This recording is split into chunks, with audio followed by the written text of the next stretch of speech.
Estamos definiendo que lo primero es ver la osmolaridad. Tenemos hiponatremia con osmolaridad normal o elevada y osmolaridad disminuida. La disminuida es la hiponatremia real o verdadera. Y acá nos importa mucho si esta orina está concentrada o no, en el sentido de que va a estar más concentrada cuando esa osmolaridad va a ser mayor. Entonces, esta osmolaridad urinaria va a ser mayor a 100 milimol por kilogramo. Y acá vamos a tener que determinar si es que este volumen extracelular está normal, aumentado o depletado. Dentro de lo que es el volumen extracelular normal, lo característico, digamos, son patologías poco comunes, como son el SIAD, hipotiroidismo e insuficiencia suprarrenal. Es lo que hay que recordar. Hiponatremia hiposmolar hipotónica con volumen extracelular normal, entonces nos vamos a tener que enfocar en estas patologías poco frecuentes, en las cuales aparentemente no hay descompensación en el paciente. A diferencia de las que tienen un estado hipervolémico, y creo que el estado hipervolémico que habitualmente ustedes conocen, son clásicos, por ejemplo, uno es insuficiencia cardíaca, donde hay sobrecarga, cirrosis, igual hay sobrecarga, en lo que es un síndrome nefrótico, igual hay sobrecarga, y lo que es una injuria renal establecida, donde hay sobrecarga. Entonces, es prácticamente un esquema del volumen extracelular aumentado, pues clásico. En lo que sí tenemos que darle un poco más de análisis es en el volumen extracelular bajo. ¿Por qué? Porque acá tenemos que nosotros definir en ese estado que es hipovolémico algo más, lo que es la concentración del sodio y cloro.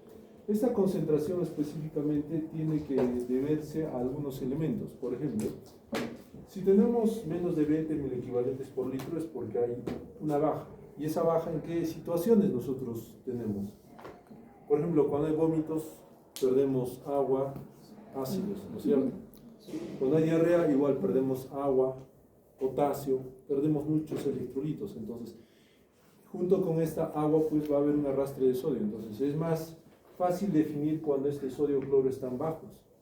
Acuérdense que en el estómago tenemos el ácido clorhídrico, ¿no es cierto? Y eso nos va a definir por lo menos este tipo de pérdidas extrarrenales. Vómitos, diarrea, pérdidas cutáneas o del tercer espacio. Entonces, debemos definir este volumen extracelular bajo con ya lo que es el sodio urinario y el cloro urinario. A diferencia de este punto, en el cual ya es algo más especial. ¿Por qué es especial? Porque tener sodio y cloro mayor a 20 equivalentes por litro nos va a hablar sobre lo que son pérdidas renales. O sea, es lo menos diagnosticado, igual que lo que es la hiponatremia normovolémica. Acá tenemos característicamente, digamos, elementos un poco más específicos. Una hiponatremia causada por diuréticos, una nefropatía pierde sal, una cetonuria, una diuresia osmótica, un síndrome cerebral hiperdenso.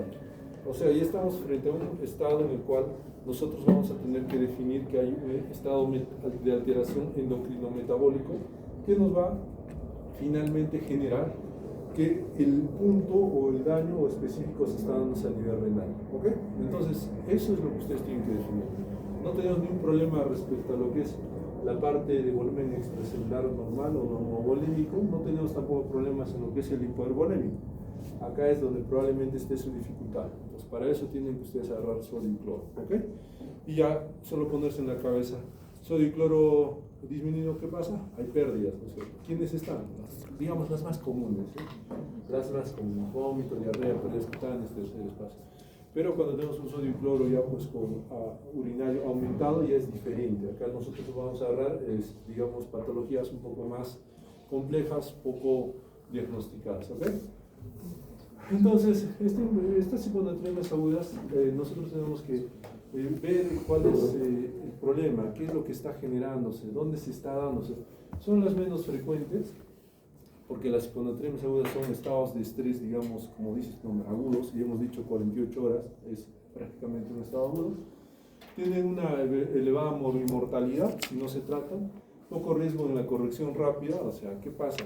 Normalmente en este caso sí podemos hacer una corrección un poco más exhaustiva, a diferencia de las hiponatremias crónicas o hiponatremias de la comunidad, en la cual hay que ser un poco más, digamos, cautos al reponer el número de milequivalentes que se da en casos de hiponatremia.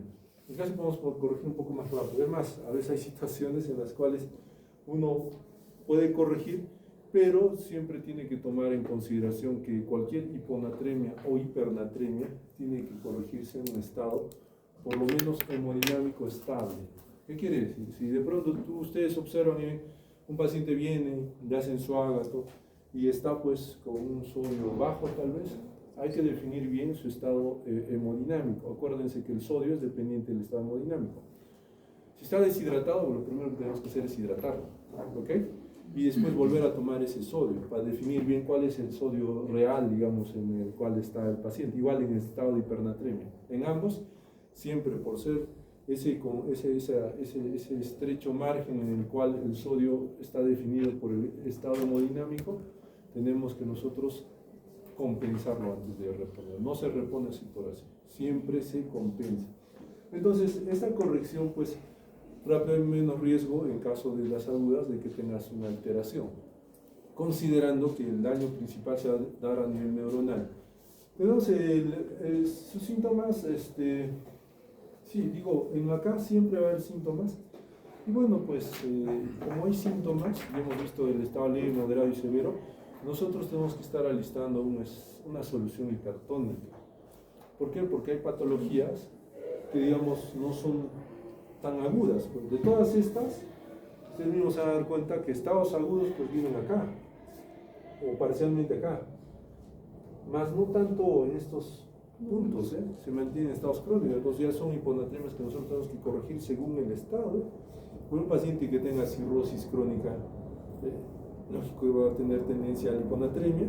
Entonces, en este paciente que tenga hiponatremia, nosotros que vamos a tener que definir, pues un cirrótico, no de la noche a la mañana no se presenta, no se da, es un estado de adaptación que tiene que tener el paciente. Entonces, a mí me da espacio, por lo menos, para corregir muy lentamente, para poder mejorar su estado.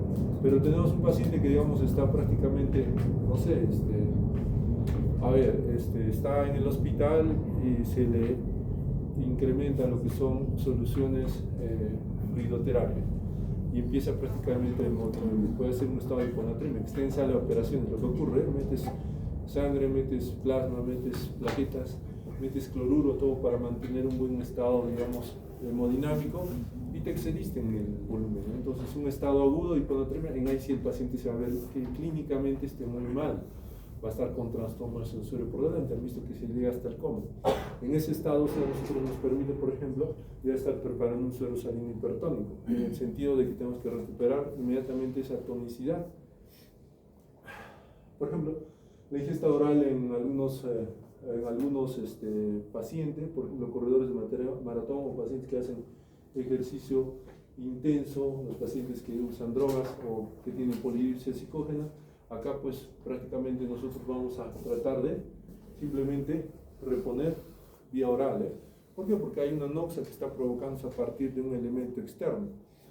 El aporte parenteral, específicamente de sustancias hipotónicas, es otro factor, como les decía, post cirugía o en otros contextos de infusión. A veces es clásico, ustedes, futuros internos que quieren probar, no saben calcular y sueltan una fluidoterapia, le dan 1 litro de cloruro de sodio, que hacen 2-3 horas en un paciente normovolémico, y lo que van a generar pues es este grado de alteración, y más aún si no saben para qué se utiliza pues el agua libre que viene como dextrosa, o si no saben combinar las soluciones de solución hipercalium o hipersodio.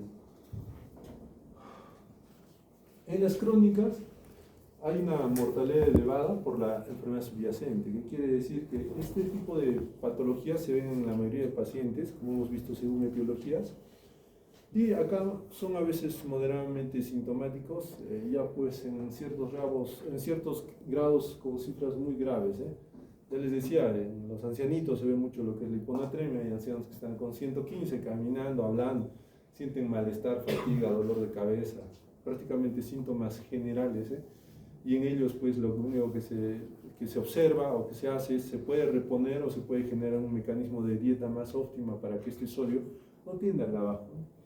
Hay que tomar en consideración que cuando tienes una corrección muy rápida, se indica en los crónicos más de 8 milimoles en 24 horas, tenemos tendencia a este proceso que se llama una mielonisis pontina. La mielonisis pontina no es más que este trastorno, bueno, acá también está, más adelante seguramente. Acá las causas que vamos nosotros a observar, en grandes rasgos, por ejemplo, tomamos el síndrome inadecuado de lo que es la hormona antidiurética. Acá lo que tenemos que nosotros definir, que es una patología, digamos, poco diagnosticada. ¿Por qué? Porque se nos pasa a nosotros mucho, en el sentido de que al tener, por ejemplo, estos trastornos como son cáncer, o sea, uno pues no está preguntándose si va bien o no va bien ese sodio o el agua. Hay pacientes que tienen estas patologías con linfomas o sarcomas que pueden desarrollar este proceso. Algo que también nosotros tenemos que ver, muy importante, como decía, que tengan trastornos neurológicos. Es más, si uno tiene trastornos de sodio, se perfila que pueda tener un problema neurológico. Tenemos ahí, por ejemplo, en las hemorragias, que tenemos, en los tumores cerebrales, en los pacientes que tienen esclerosis múltiple o síndrome de Guillain-Barré. Entonces, hay un mecanismo que se altera a nivel, pues, de lo que es el sodio a nivel central, y eso nos da clara luz de que lo que hemos estado hablando, conversando, está relacionado con estas patologías. Algo un poco menos, digamos más buscado, podría ser lo que es la generada pues por algunos elementos como es la vasopresina, que no muchos utilizan. Otros pueden usar carbamazepina, hay que tomar en consideración, en algunos casos por ejercicios intensos, por uso de anestésicos, y finalmente pues los procesos asociados a lo que habitualmente nosotros tenemos y tenemos que tomar en consideración, como son las infecciones, en las neumonías, asma, en lo que es EPOG, fallo agudo respiratorio o ventilación presión positiva. Estos elementos que nosotros estamos observando, si ustedes ya estarán catalogando que hay algunos que son pues estados crónicos según el proceso que lleva o conlleva a generar esta patología, y algunos son en estado agudo. Entonces nosotros tenemos que estar discerniendo ya según patología, según el proceso que está cursando el paciente, cuál de los dos podría estar perfilándose. Por ejemplo, si yo tengo un paciente que está usando carbamazepina ya mucho tiempo, entonces tengo que estar perfilando que probablemente este paciente esté generando un estado. Pero si de pronto yo tengo un paciente que tiene una encefalitis, una meningitis, un paciente agudamente, no, mira, tengo que buscar el sodio, seguramente está el trastorno, específicamente por la meningoencefalitis, puede estar asociado a un trastorno hidroelectrolítico. Entonces, a partir de eso uno empieza a deducir qué es lo más probable que esté ocurriendo con el paciente. No necesariamente hay que tomar en consideración que cuando ustedes vean un sodio bajo, decir, tengo que reponerlo. Tienen que ver esa correlación entre, aunque no está, digamos, estrictamente relacionado, pero por lo menos hay que guiarnos en lo que son síntomas neurológicos y el total de sodio que está depletado. Acuérdense, menos de 100, ¿cuánto era? 20. 120 es ya severo. Entonces, si ustedes tienen un 115 y está hablando, conversando, pues tienen que razonar y decir, no, esto pues es una adaptación crónica, ya tengo que empezar a investigar procesos crónicos.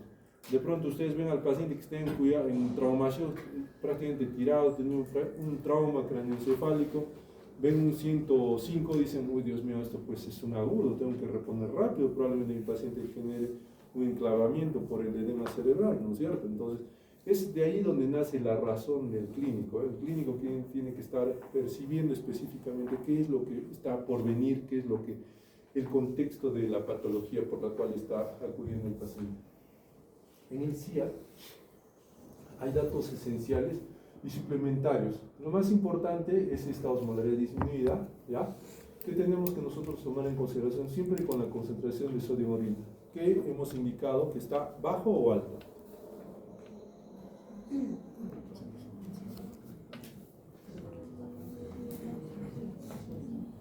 Fíjense, el síndrome de secreción inadecuada de hormona antidiurética, ¿en qué perfil estaba? ¿Normo, hiper o hipo? Normo, Entonces ustedes tienen que tomar en consideración que a veces el paciente puede tener síntomas, digamos, de empezar a tener un estado de poliuria, ¿ya? Y tú no sospechar nada, simplemente por, como dicen ustedes, doctor, más de 3000, algo básico, algo simple, que ya conocen, pero no perciben, ¿no? De pronto miden la orina y hay 5.000, 6.000 o 7.000. Entonces eso les lleva a ustedes necesariamente a medir todos los aspectos pues, de osmolalidad plasmática, osmolalidad urinaria. Hay que buscar esa, hemos visto, concentración de sodio-cloro, ¿no? Si estamos en un contexto de que estamos pensando en SIA, también lo que es la concentración de creatinina para definir que no sea un problema netamente porque ya hay un daño de filtración o un daño a nivel tubular. En este caso puede ser un daño un poco más complejo como es el síndrome de secreción inadecuada hemodinamicética, y nosotros podamos definir específicamente la patología. Entonces ese contexto es el que se quiere de ustedes, que ustedes razonen, que vean específicamente qué está ocurriendo, qué es lo que necesito, y de ahí viene ese flujograma que hemos estado observando. Son armas que ustedes necesariamente tienen que estar definiendo: aprender osmolaridad, aprender tonicidad, aprender osmolaridad plasmática urinaria, tonicidad a nivel plasmático, aprender lo que es el sodio, cloro. Hay que ver las diferencias entre osmolaridad urinaria y plasmática, hay que definir bien lo que es un volumen extracelular, si es aumentado, normal o disminuido. Entonces eso les va a ustedes por lo menos ayudar a definir qué es lo que está pasando, cuál es el más o menos dónde yo puedo estar mirando para ir con el diagnóstico. Claro, este flujograma simplemente les ayuda, como quien dice, a reafirmar lo que ustedes están observando, ¿eh? Porque la mayoría de datos lo tienen que obtener por anamnesis. No es que ustedes aplican: a ver, tengo un paciente, dame todos sus laboratorios ya. Sí, tiene este problema. No, tienen que ver el contexto para que puedan guiarse. Si no, no habría sentido usar flujogramas. Acá, siempre, como les decía, la cabeza del suero salino hipertónico. El suero salino hipertónico tiene 513 equivalentes, ¿ya? Es muy importante que ustedes sepan. También hay una forma de calcular o formar suero salino, no viene en presentaciones. Son más o menos 5 ampollas y media de cloruro de sodio al 20%, más un cloruro al 0.9%. 5 ampollas y media más un cloruro suma el total de equivalentes. No da 513, más o menos da 490, casi 500. ¿Ya? Eso ustedes tienen que aprender a sacar. Ahora, velocidad de corrección, como ya les decía, no muy acelerado, hay que tratarse de menos de 8, más en las crónicas. En las agudas se acepta hasta de 10 a 12, la corrección por 24 horas. Hay que tener precauciones. Los pacientes que puedan desarrollar, digamos, complicaciones, en el sentido de que estos pacientes pueden prácticamente generar alteraciones de la corrección de este cuadro de hiponatremia. Y acá lo que más o menos nos lleva a ver qué es lo que nosotros en cierto grado tenemos que hacer. Acuérdense, volumen extracelular aumentado, los clásicos, ¿no es cierto? ¿Qué es lo que nosotros vamos a tener? Ganancia de agua y sodio. Entonces hay que tratar de eliminar el agua libre, en este caso restringiendo líquidos y diuréticos. En este caso nosotros tenemos que definir pues, que en un estado hipervolémico tenemos que ser menos complejos. Vamos a reponer con soluciones.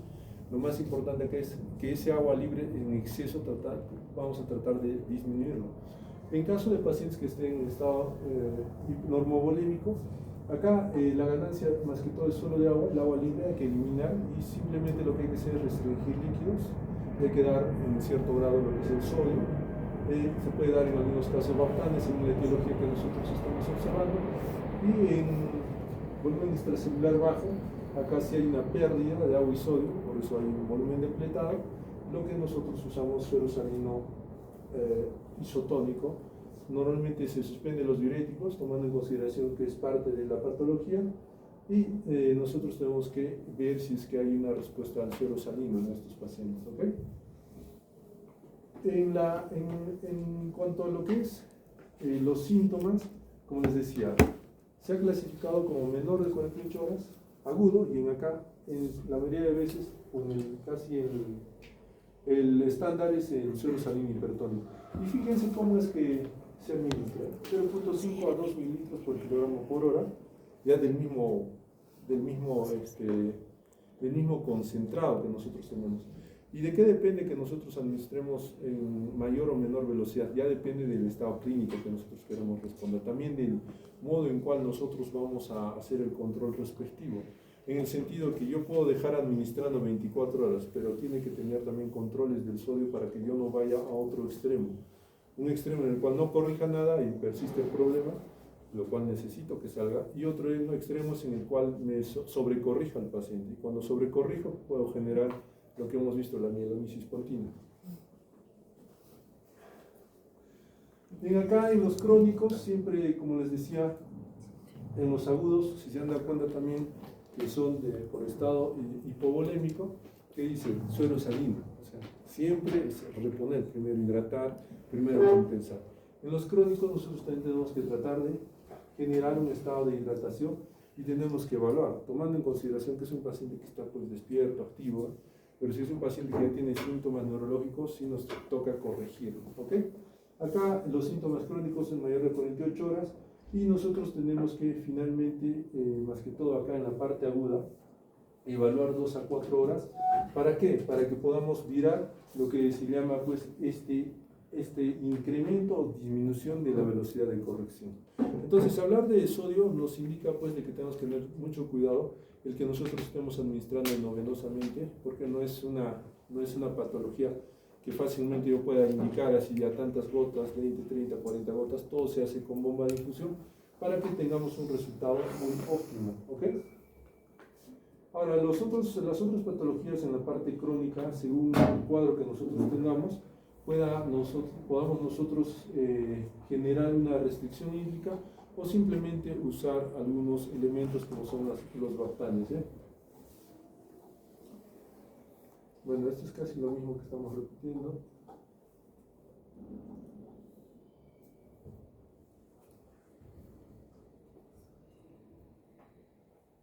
Ya, hipernatremia. En hipernatremia tenemos que considerar esto. Como siempre les digo, todo trastorno hidroelectrolítico es un trastorno, no es una enfermedad. Nosotros nos lleva a corregir, tengamos hipocalemia, hipermagnesemia, hipopotasemia, hiperfosfatemia, siempre nos va a llevar a corregir, o sea, es la idea es la corrección puede darse a cualquier nivel. Acá, normalmente en la hipernatremia siempre se debe a pérdida de agua.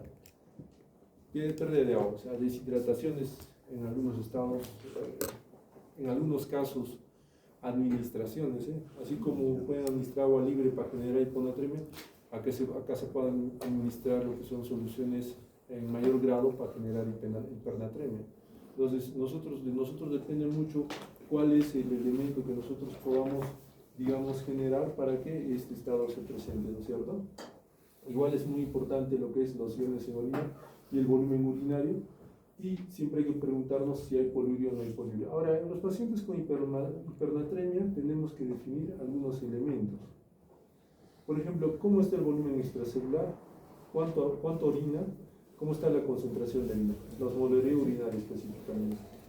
Cuando nosotros empezamos a ver lo que es igual este flujograma, lo que nos importa mucho es si es por ganancia de sodio, que digamos en algunos casos puede ser por ingesta de agua de mar, soluciones hipertónicas, baño hipertónico en las diálisis, o si es una hipernatremia por pérdida de agua, en el cual estaríamos concentrando los solutos frente al solvente.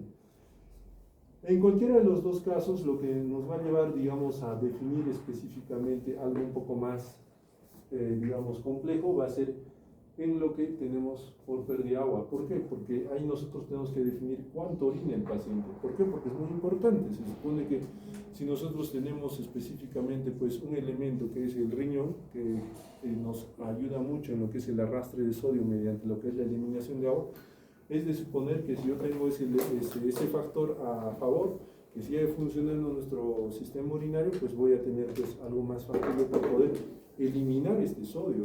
No digo que el riñón en cierto grado sea el factor más importante para poder eliminar esto, no, depende mucho de lo que es igualmente el sistema hemodinámico.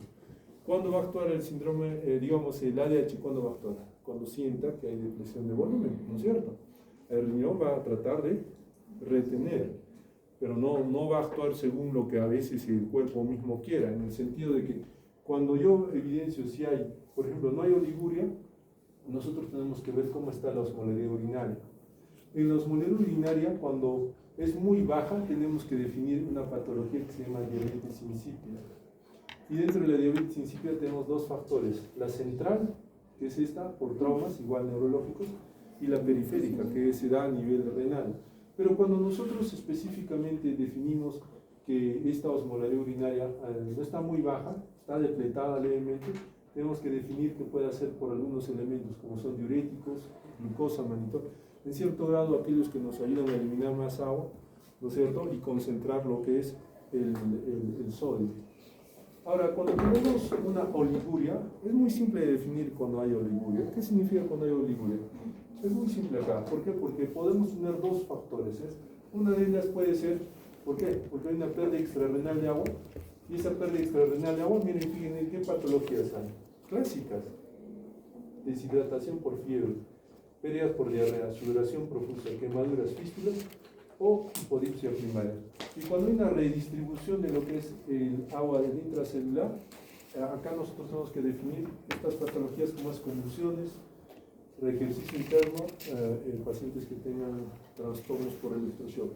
Ahora, en este contexto, digamos que los estados de hipernatremia pueden presentarse a diferente nivel, pero lo que nosotros tenemos que definir específicamente, digamos, en lo más complejo que podemos ver, es cuando la osmolalidad es muy baja, un paciente que tiene una hipernatremia por pérdida de agua, que son las diabetes insípidas. En las diabetes insípidas ya son elementos muy específicos que nosotros tenemos que definir. ¿Por qué? Porque en la mayoría de estos estados de hipernatremia, si se han dado cuenta, pues lo más clásico, o sea, lo que está por este lado, tiene un nombre: pérdida de agua. Y esa pérdida de agua es fácil. ¿Qué se hace? Se repone el agua, ¿verdad? Nada más. ¿Por qué? Porque necesitamos justamente lo que es compensar, bajar ese grado, esa osmolalidad elevada que tiene, bajar o mejorar esa relación de solvente-soluto. ¿Para qué? Para que nosotros podamos finalmente pues, compensar al paciente. Y para eso parece simple, ¿eh? Entonces, si es una pérdida de agua, ¿qué tenemos que dar? Agua libre, nada más. Y para dar agua libre también se hace un cálculo, igual que en el estado de hiponatremia, para dar soluciones hiperosmolares.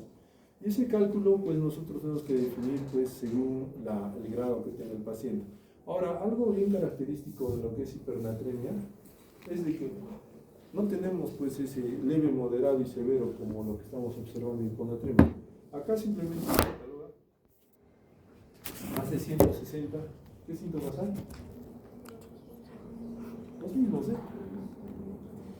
Confusión, letargo, irritabilidad, estamos, confusiones, coma, muerte. O sea, no nos preocupamos mucho en hipernatremia, es más fácil de focalizar y decir que no esté más de 160. Hay un escenario, digamos, clásico que se ve, pero en este caso no lo genera el paciente, son pacientes dependientes, ¿eh? Por ejemplo, por falta de acceso en agua se ven lactantes, ancianos o pacientes que tienen ventilación mecánica, que necesariamente dependen de un tercero para poder administrar este líquido y no tengan un estado de concentración elevado. Y en este escenario también de dar infusiones, pero en este caso mediante un estado aparentemente óptimo, que sería la nutrición enteral o parenteral. O sea, el que nosotros estemos administrando lo que son elementos de nutrición, pero que no estén acorde con el grado de agua que se requiere para poder metabolizarlo, genera daño.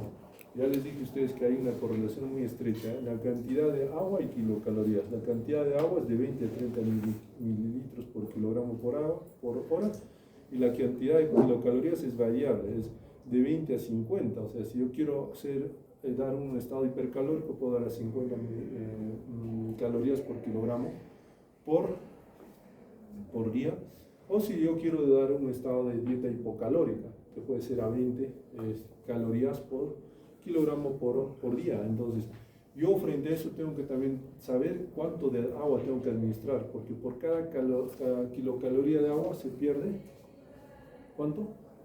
un cese de agua, entre comillas, ¿eh? ¿Para qué? Para poder generar un óptimo metabolismo. Entonces, en acá también hay otros factores como es el dar diuréticos osmóticos, un estado, dar cloruros hipertónicos o dar bicarbonato, ¿eh? Al 1 molar. En las diabetes insípidas, la central, específicamente, ustedes tienen que ver que es idiopático un 30%. ¿Y dónde es el mismo? Cerebro igual, traumas, tumores, pacientes que han tenido isquemia cerebral o que tienen infecciones a nivel del sistema nervioso central, o que tengan anorexia o aneurisma cerebral, ¿sí? Excepcionalmente, pues, una alteración de la neuroficina 2. O sea, siempre va a ser un daño cerebral. Ustedes tienen que acordarse de eso, ¿verdad? En cambio, en una diabetes insípida nefrogénica, acá sí ya puede haber una alteración de la permeabilidad de algunos elementos, por ejemplo, del túbulo colector, una alteración del mecanismo contracorriente o finalmente, pues, lo que es aumento de la degradación periférica de la hormona antidiurética. De esto tenemos que nosotros definir que en algunos casos, como es alteración del mecanismo contracorriente, fíjense quiénes son los que están ahí a la cabeza. Los diuréticos. ¿Ya? ¿Qué patologías más?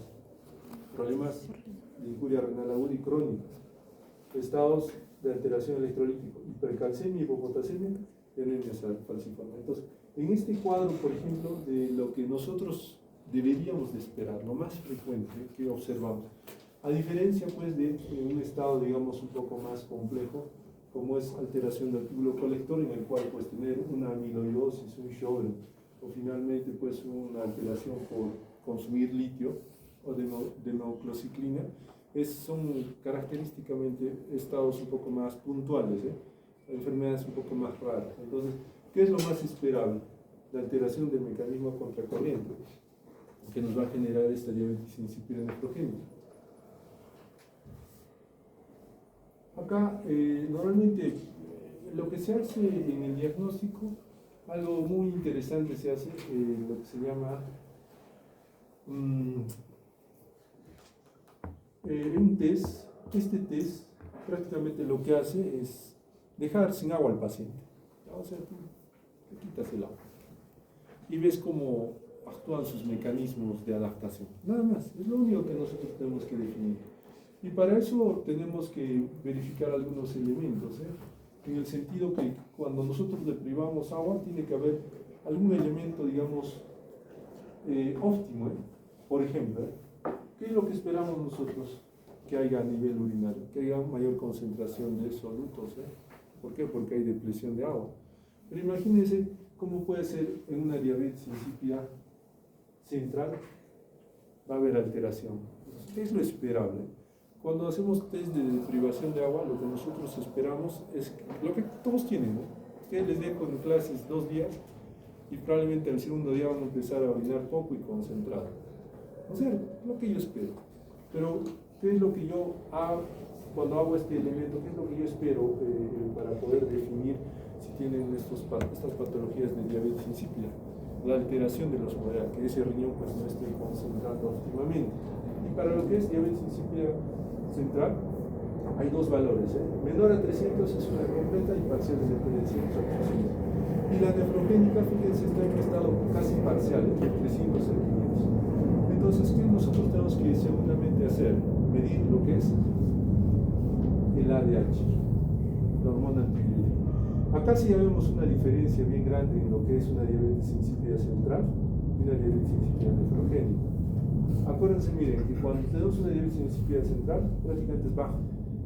En una diabetes insípida nefrogénica, o sea, los mecanismos de autorregulación del ADH están normales, por eso hay mayor incremento del ADH, porque la alteración no es a nivel central, es a nivel periférico, o sea, del riñón. Entonces, la ADH va a estar súper alta. Si ustedes observan, la ADH va a estar más alta en un estado normal. En un estado normal, normalmente, pues, debemos de tener 2 picogramos por mililitro. Esa es otra gran diferencia que nosotros tenemos que definir, ¿ya? Por lo menos hasta ahí quiero que me entiendan en lo que es el estado de hipernatremia, solamente en lo que es diabetes insípida. Ahora, el agua libre, pues hay que tratar de reponer. Hipernatremias crónicas, digamos que es un poco difícil de encontrar, pero se observa, pacientes que no están acostumbrados a tomar mucho líquido y viven en ese estado, digamos, osmolar. Y lo que nosotros vamos a hacer en estados agudos, normalmente es tratar de utilizar varias fórmulas. Esta es una de las fórmulas que habitualmente nos habla sobre el déficit de agua, que podemos sacar con el sodio plasmático menos 140 sobre 140. A esto el agua corporal total, entonces eso nos va a dar el déficit de agua. A ver, podría ser, por ejemplo, a ver, todos acá, 170 de sodio plasmático, vamos a poner. Peso, doctor. ¿Con qué peso? Ah, el internacional. 70. ¿Cuánto dijo de agua? Peso 70. Ah, ya. 0.6 por 70 por 3 sobre 14. No, ¿cuánto de sodio plasmático dio de 170? Ah, ya. A ver, ¿cuánto es también? 0.6 por 70 por 3 entre 14. Por 70. Esto es 3 entre 14. Sí, es que tengo que hacerlo despacio porque si no... 3 entre 14. 3 entre 14. Ajá, sí, la eliminé del 0. Muy bien. Así lo Ese es el dolor natural, ¿no? sí. Triste.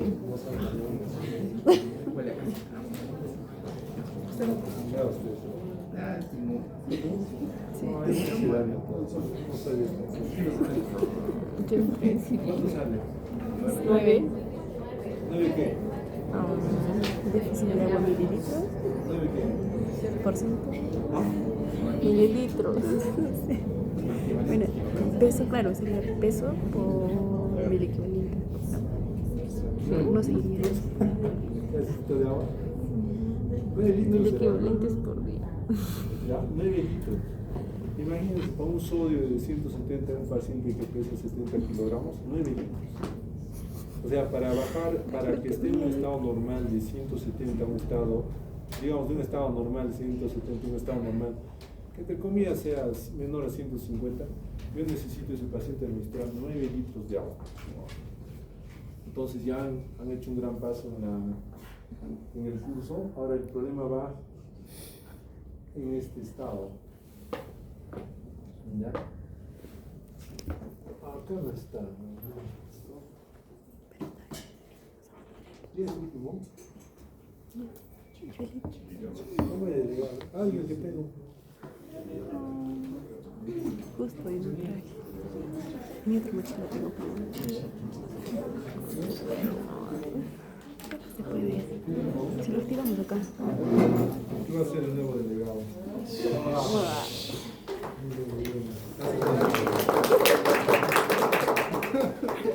¿Botita?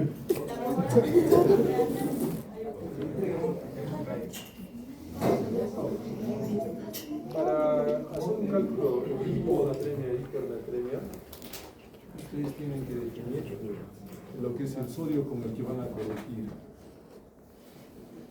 ¿Ok? El sodio con el que van a corregir menos el sodio plasmático. Sobra agua corporal total más 1.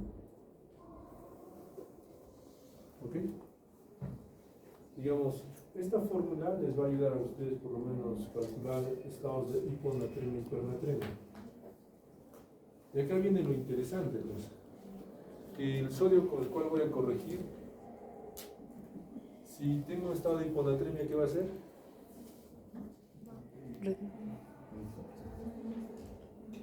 Un estado de hipernatremia, ¿qué utilizo? Solución hipotónica. Y puede ser un cloruro de sodio del 0.5%. Si tengo un estado de hipernatremia.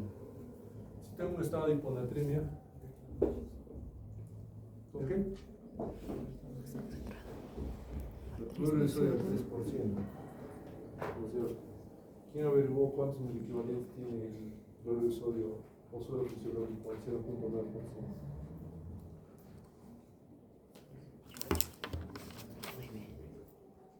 Ya si quieren aprobar. ¿Son cuántos? ¿Cuántas veces que quieres?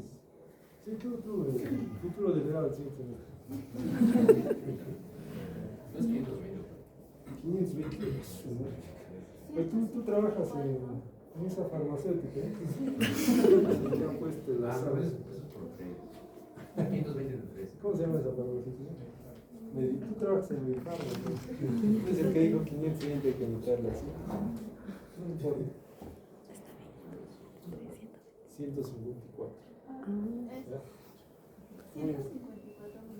Muy bien, 154 equivalentes. ¿Ya?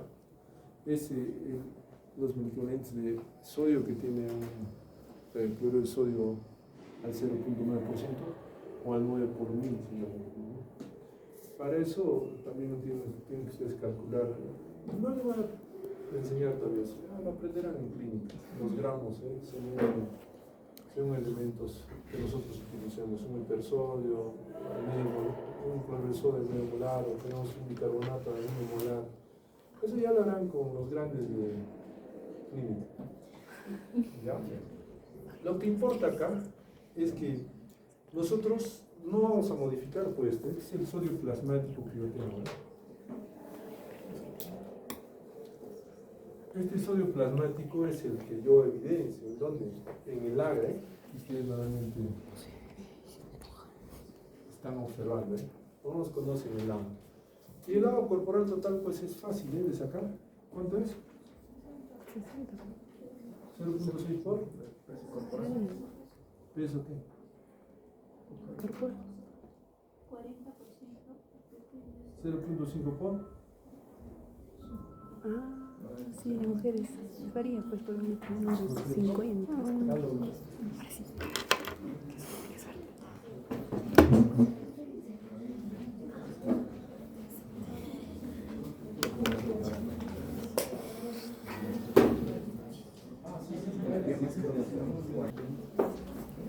Entonces, el contexto que nosotros tengamos, digamos, ¿alguien quiere casar?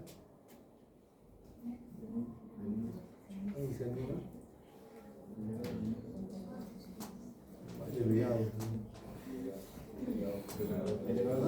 Delegado no lo pasa. Es atrevido, ¿no? Así. El problema está perfilándose paciencia. El resto va a jalar. Hoy se me tiene 95% de jalados. Me va a botar de su universidad.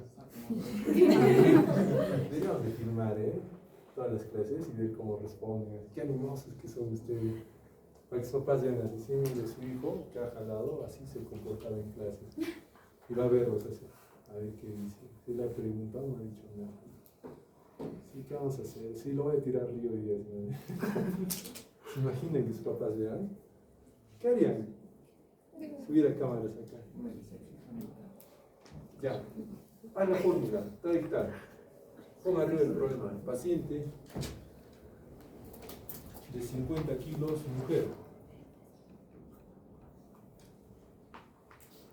Mujer, muy bien. ¿Ya? Que, bueno, el contexto es ya que por una fiesta, vomitó.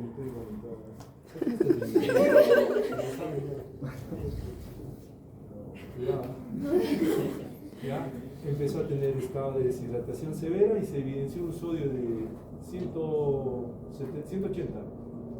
Solo 180. Muy bien. Ya, ok. Te dice, ¿sabes qué? Tienes que corregir esa paciente. ¿Ya? Aplica primero la fórmula para ver cómo va a ser la velocidad de corrección. ¿Ya? Arriba pone hipernatremia.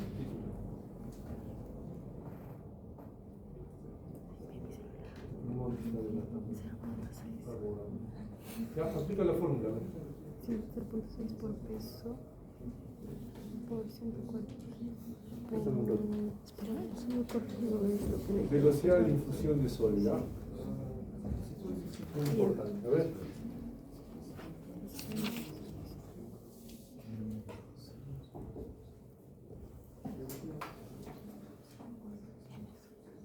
Sodio a corregir. ¿Con qué sodio vas a corregir?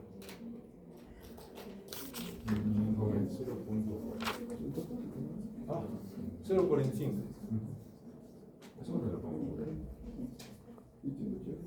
Ya, ahora ustedes dirán, doctor, ¿cómo es 0,45%? Pues la mitad de cloruro más la mitad de agua destilada. O puede ser la mitad de cloruro más la mitad de dextrosa, que es agua limpia. Pues acá, como futuro científico, pones cloruro de sodio al 0,9%, 500 ml. 500 ml. Más 500 ml de dextrosa. Abajo. Dextrosa DX. Dextrosa al 5%. 500 ml. ¿Ya? Entonces, como tú tienes un cloruro de sodio al 0,9, tiene 154, ¿no es cierto? Pero tiene un litro, tiene 154. Ahora, lo que vas a hacer es diluir. Entonces, esto lo divides entre 2, ¿no es cierto? Y eso te sale el totalmente equivalente. ¿Cuánto sería? 77. 154, 77, muy bien, seguro. Ya. ¿Cómo es 77, pues? Y ya. Bueno, acá hay un lapsus, espera, Sí, va a salir negativo, ¿no es cierto? No, acá es al revés, sodio plasmático menos están en 3 no las llamadas. ¿Ya? Al revés. Sodio plasmático menos sodio correcto.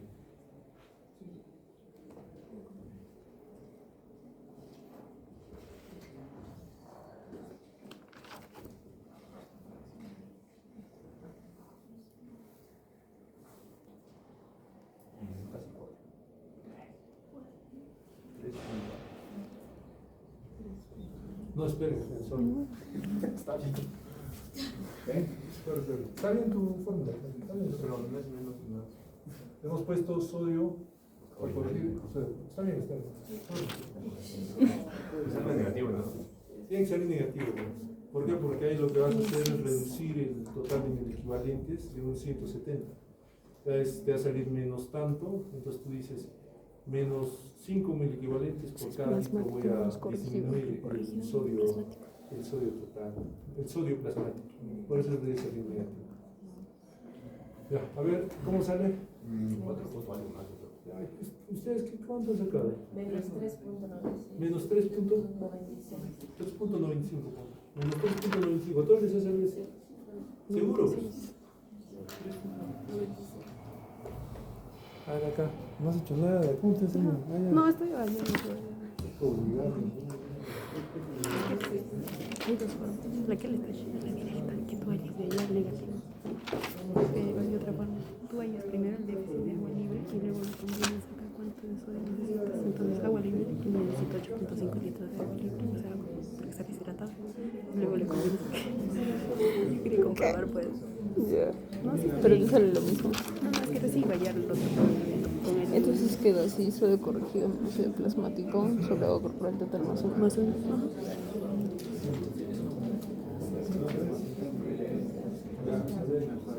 ¿Cómo corregido abajo?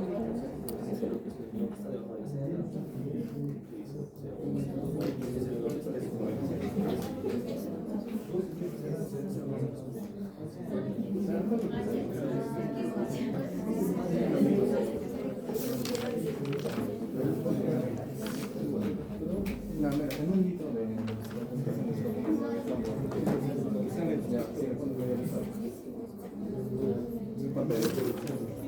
Ya, entonces, esto menos 3.95 significa esto, ¿eh? Menos 3.95, acá grande la pongo, 3.95 mili equivalentes por litro, menos. O sea, significa que por un litro de solución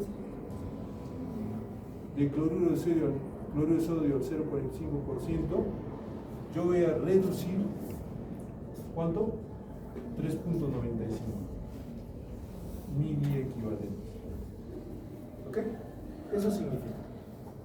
Yo pongo un litro de esa solución. Si pongo un litro de esa solución, de mis 180, vamos a redondear, ¿ya? 4. ¿Ya? De mis 180 yo voy a reducir con 1 litro de solución. ¿Cuánto? 176. ¿Ok? Si yo llego a administrar esa proporción, tengo que bajar esto. ¿Pero qué, cuál es la norma? ¿Qué hemos quedado? ¿Cuántos miliequivalentes yo tengo que bajar?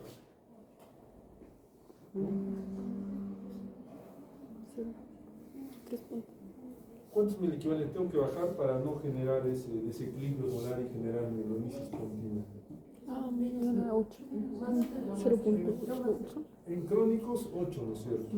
En algunos de 10 a 12. Nos vamos a quedar con 10, ¿ya? Entonces, si yo digo, ya mira, en 1 litro de esa solución 0.45 voy a bajar, pues, relativamente tengo que bajar así, ¿ya? Es mi objetivo. Pero yo no necesito bajar 4 miliequivalentes, pues. ¿Cuánto necesito?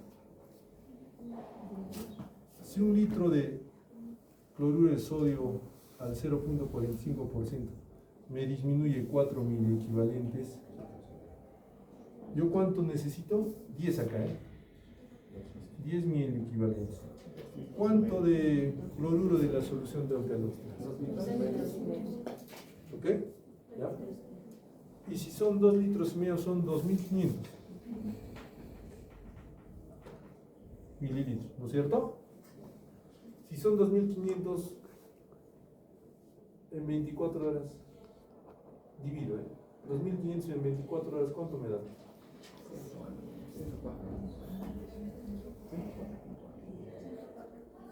Entonces tengo que poner 104 mililitros por hora. Y esa es la indicación que ustedes dan a la enfermera. ¿Ya? Claro, tienen que colocar y poner pues lo que han colocado su... Y Dios mío, mira, va a pasar, ¿quién quiere chupar? Tienen que colocar esto, ¿no es cierto? Otra forma de sacar esto... Otra forma de sacar una solución al medio molar es colocar una dextrosa al 5% de 1 litro más un hipersodio. Pero el hipersodio tiene solamente 68 miliequivalentes. Entonces, si tiene 68 miliequivalentes, ya no va a ser 77, va a ser 68. Sáquenle con 68. Sáquenle con 68.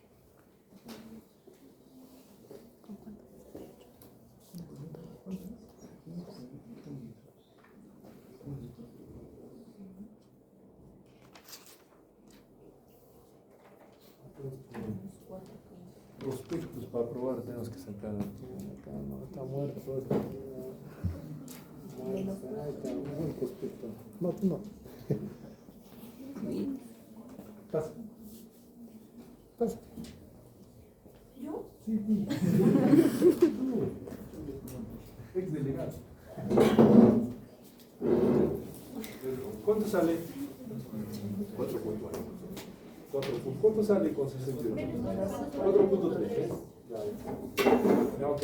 Ya, papel por favor. Ahora vas a hacer lo mismo, pero también va a ser el mismo paciente, pero va a tener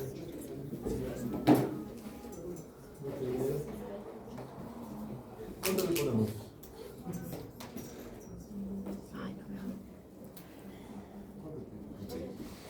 No, importante no. 115.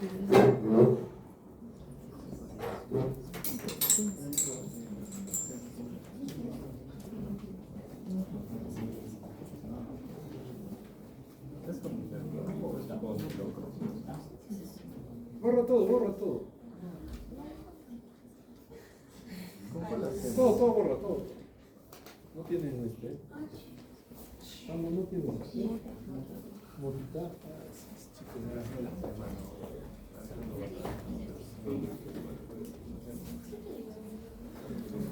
Muy bien, entonces ahora vamos a ver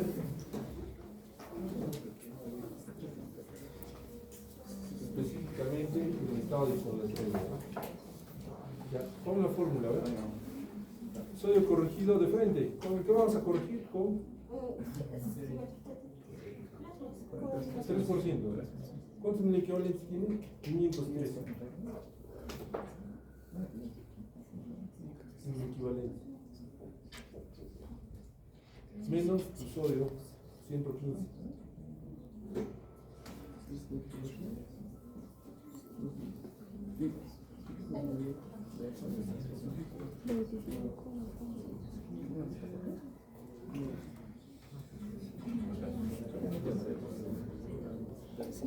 Este es el punto 5 por 50 puntos.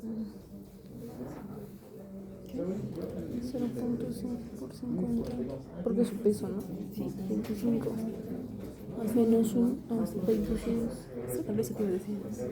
Ah, resta. Resta. Es una resta.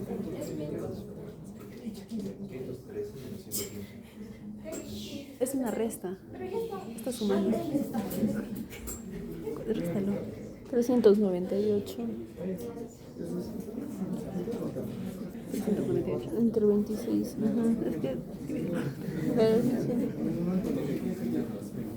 15.307.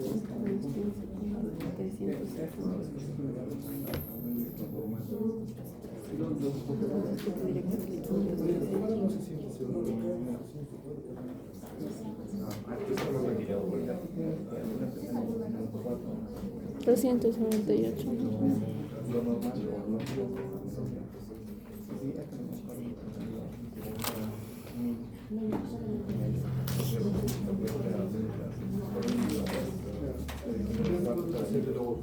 Vas viendo, ¿no? Hasta qué cantidad te llega.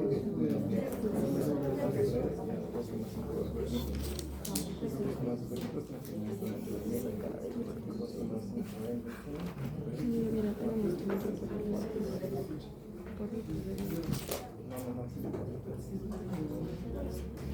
¿Cuánto sale, chicos? 15.3. 15.300. Entonces, ¿qué significa eso? 1000 equivalentes por litro.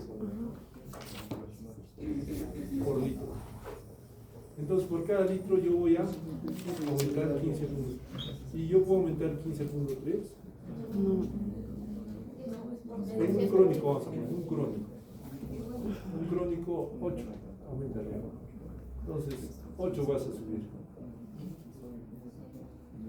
Entonces, ¿qué vas a hacer? Si en 15, si en un litro 15.3, 8.000 equivalentes, ¿cuánto volumen? ¿Cuánto sale?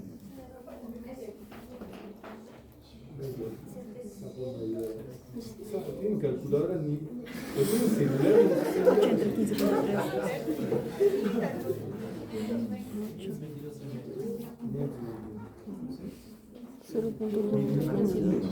¿De qué? De NaCl al 3%.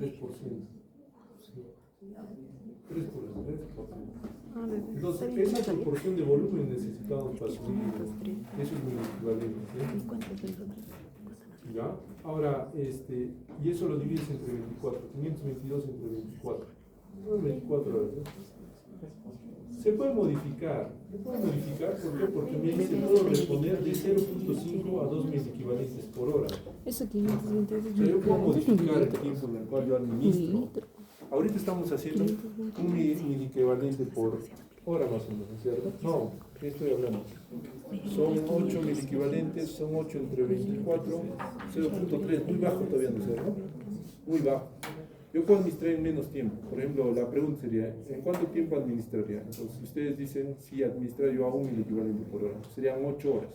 O sea, son 8 mil equivalentes, 1 mil equivalente por hora en 8. O sea, yo puedo reponer más aceleradamente. O puedo reponer más lentamente si quiero reponer a 0.5 mil equivalentes por hora. O puedo acelerar un poco más si quiero en agudas, si puedo reponer a 2 mil equivalentes por hora. ¿Cuál es el problema de eso? Si yo pongo muy rápido, puedo irme para el otro extremo. Entonces, en promedio se agarra un equivalente por hora mínimamente, ¿ya? Y en algunos casos dicen, corregir en 24 horas, que sería lo más óptimo. Entonces depende del cuadro el cual yo esté manejando. Entonces 21.7 cambia. 20 miles por hora. ¿Ven? El volumen de infusión es más escaso, más pequeño. ¿Ya? Y acá el volumen pues, de hipersodio. Ahora, ¿cómo saca un cloro hipersodio? Ya dijimos, ¿eh?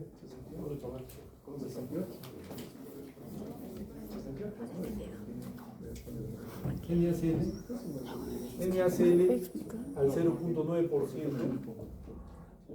más NaCl 0,5 ampollas. 5 ampollas y media. 5 ampollas y media de NaCl al 20%. Ahora saquen, hemos dicho que un cloruro al 20%, ¿cuántos microvolentes tiene? 68.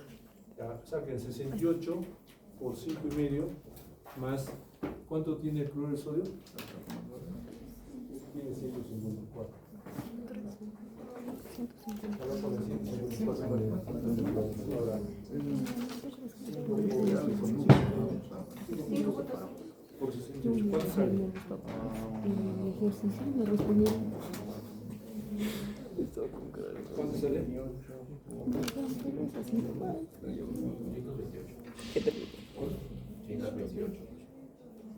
528.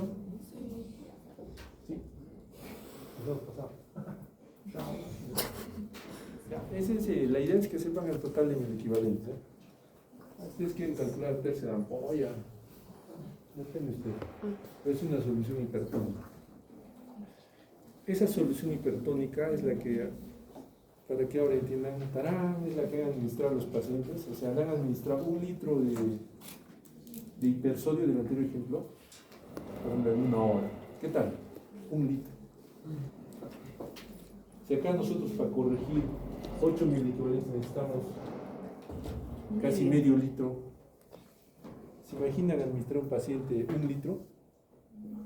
Por eso el sodio ha subido pues, de normal a 180, 190, a 200 ha subido el sodio. Es peligroso lo que han hecho los de esa empresa, porque han repartido 5 veces el valor normal del cloruro de sodio. ¿Qué da 5 veces casi el valor normal? 500 y pico, 600, ¿no es cierto? 600 mil equivalentes. ¿No es cierto? Exagerado. Ok, gracias.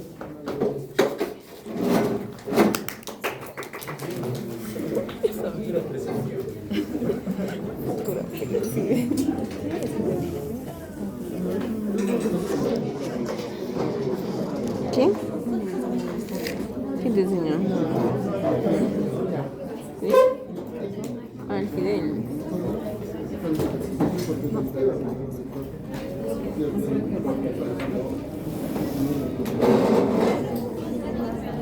Me enseñó una, no me